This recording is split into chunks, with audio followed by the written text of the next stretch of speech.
Greg, I apologize if I'm stating the obvious, and I realize as the coach, you always are looking for ways to see your team and players get better. But I see your team getting better and better and better, and sometimes in pretty quick fashion.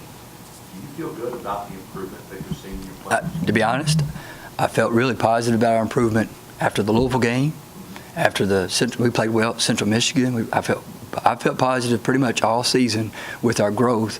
I just think some of our improvement didn't always result in more points or better defense just yet. There was a lot of things that we had to teach and kids had to learn, and so it's starting to, it helps that while Charlotte and Old Dominion are both really good teams, and they're still not the same as Notre Dame or Louisville, and so that helps also that we're not outmatched all the time at every position. While we might be mismatched at some positions, we also have some advantages in these games.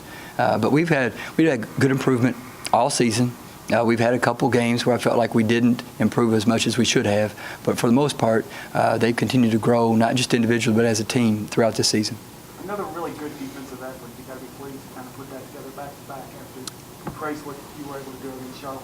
Yeah, I'm really thrilled with, and the real improvement in defense has been our ability to play defense together, to play team defense. We're still, we don't have a lot of individual stoppers, but together we can guard, and they're finding their way as the season goes on. So there's still areas that we've got to get better at, but I'm really excited about the improvement we made, and looking forward to getting the players that aren't healthy back on the court and seeing how good we might be at the end.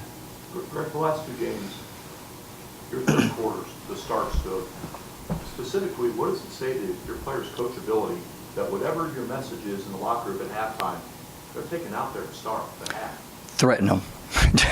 So just scare them to death for the next day in practice. But no, they really focused well at our halftime adjustments, and really we knew that Old Dominion they have a great team, a bunch of really good players and young kids, and they're going to be in the mix of this thing at the end. And so we knew that they've had really great runs in the third quarter, and just like Charlotte has made some comebacks, and Charlotte has some great three-point shooters, so it doesn't take long for a lead to evaporate when you got that kind of firepower from the perimeter. And so our players they've taken our halftime adjustments, and they've come back out and played the same intensity or even greater intensity than the first quarter. And so we've got to clean up the fourth quarter a little bit. But that's something else that we can work on. I still like where we are right now. Renee gets her third foul there midway through the second quarter. But you guys were able to actually extend the lead going into halftime. As a coach, I mean, how good was that to see that even when you lose a presence like that, the rest of the team was able to kind of pick up and keep going forward and get you guys, momentum going into halftime like that? Well, and it's a credit to Renee because she played about an extra 4.5 or 5 minutes with 3 fouls. And I knew I was rolling the dice a little bit, but I felt like I still want her to learn how to play when I don't want her just to come in when she feels like it's not important not to foul. And so I wanted her to learn how to do that. And had she picked up that 4th foul, I would have felt like an idiot. It wouldn't have looked good at all, and we would have really put ourselves in a box. But I felt like at that moment it was a good time to kind of roll the dice and take a chance on that, and it worked out. It doesn't always work out that way, but today it worked out well. And Renee, she settled down, and she played well. I thought defensively in stretches in the third quarter. Then when she came back in the fourth quarter, it wasn't quite as strong as she was in the third. But she's learning. She's a sophomore, and she's getting better. She's filled some big shoes with the post player that left that spot open from next year, and so she's learning fast. To get back to 500 after such a tough start, I know there's still a long way to go, and more importantly, you're 2-0 in conference play, but to just get back to that benchmark, how nice is that? Well, it feels good. Most importantly, it feels nice to be able to be 2-0 in this conference because, and these are two of the really good teams in our conference. And while on any given night anybody can beat anyone, we felt like these two teams were some of the more competitive teams. Maybe not at 1 or 2 in the conference, but they were right there with the rest of them. And so it's good for us to kind of find our groove a little bit, find what we can do and be successful. And it's good for the kids to be able to learn after a win. It's just sometimes we've had to learn after some losses.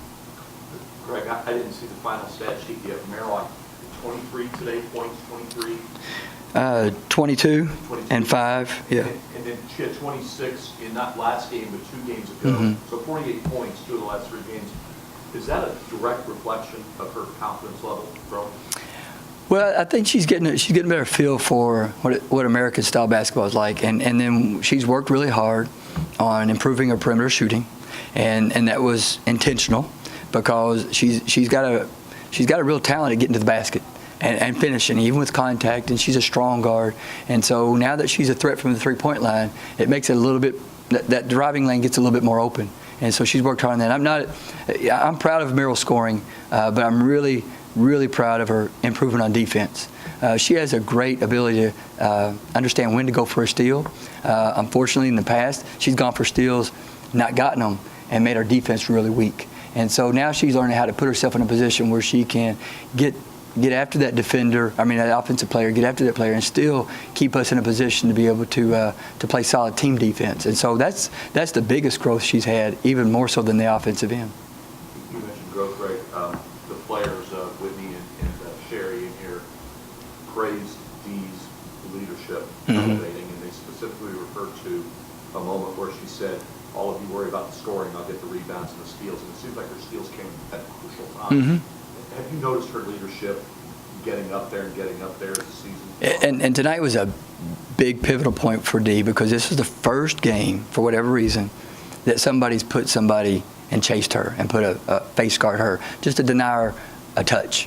And so early on, I thought maybe she was getting a little bit aggravated, a little bit frustrated, but she adjusted to that, and that shows a lot of maturity as well. Not just leadership, but just maturity on the floor and understanding the game.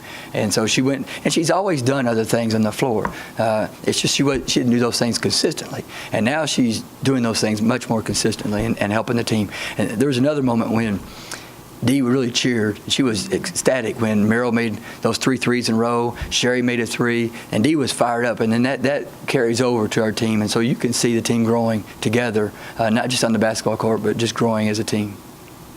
You guys had 19 assists tonight on 26 made field goals. How are you feeling about, kind of the sharing that was going on the court as well from the guards? Yeah, that's huge.